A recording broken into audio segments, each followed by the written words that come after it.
नमस्कार, आपका स्वागत है बीबी न्यूज में।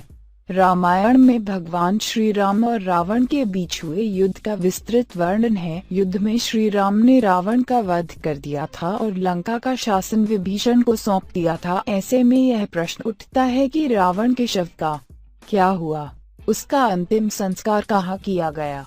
ऐसे कई सवाल आज भी बरकरार हैं, लेकिन श्रीलंका सरकार व अनेक लोगों का दावा है कि रावण का शव आज भी धरती पर मौजूद है। उसे मम्मी बनाकर सुरक्षित रखा हुआ है, जैसे मिस्र के पिरामिडों में प्राचीन काल के राजाओं के शव रखे जाते थे। श्रीलंका के पुरातत्व विभाग ने भी इस बात का जिक्र किया है। यह मम्मी वहां के रागाला जंगलों में रखी हुई बताई जाती है। माना जाता है कि जब रावण का वध कर दिया गया तो उसके सैनिकों ने उसे पुनर्जीवित करने के अनेक प्रयास किए, लेकिन उन्हें कामयाबी नहीं मिली। वे अपने प्रिय राजा का शव इसलिए जलाना नहीं चाहते थे क्योंकि उनको उम्मीद थी एक दिन रावण जीवित हो जाएगा। इसलिए उन्होंने शव को सुरक्षित रखने के लिए विभिन्न रसायनों का इस्तेमाल किया और उसे मम्मी के रूप में रख दिया। माना जाता है कि रागला के जंगल में रावण की मम्मी आज भी रखी हुई है। यह काफी घना जंगल है जहां अनेक हिंसक पशु रहते हैं। मम्मी के आसपास के इलाके में कई जहरीले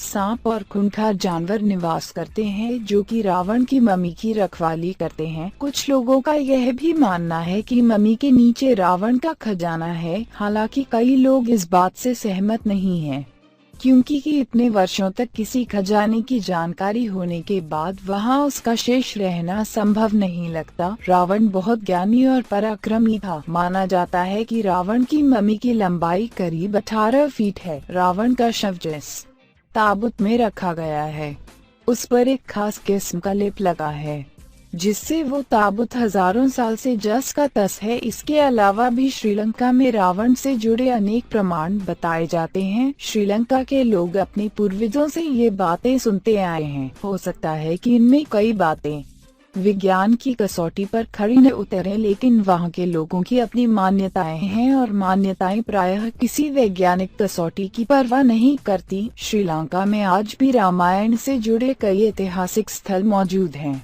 जो बीते हुए रामायण काल के इतिहास की गवाही देते हैं। लंकाधिपति रावण की मृत्यु के बाद उसके अंतिम संस्कार की जिम्मेदारी विभीषण को सौंपी गई थी, लेकिन लंका की राजगद्दी संभालने की जल्दी में विभीषण ने रावण के शव को वैसे ही छोड़ दिया था, जिसके बाद रावण के शव को नागकुल के लोग अपने साथ ले गए थे। नागकुल के लोगों को यकीन था कि रावण की मौत क्षणिक है, वो फिर से जीवित हो जाएगा।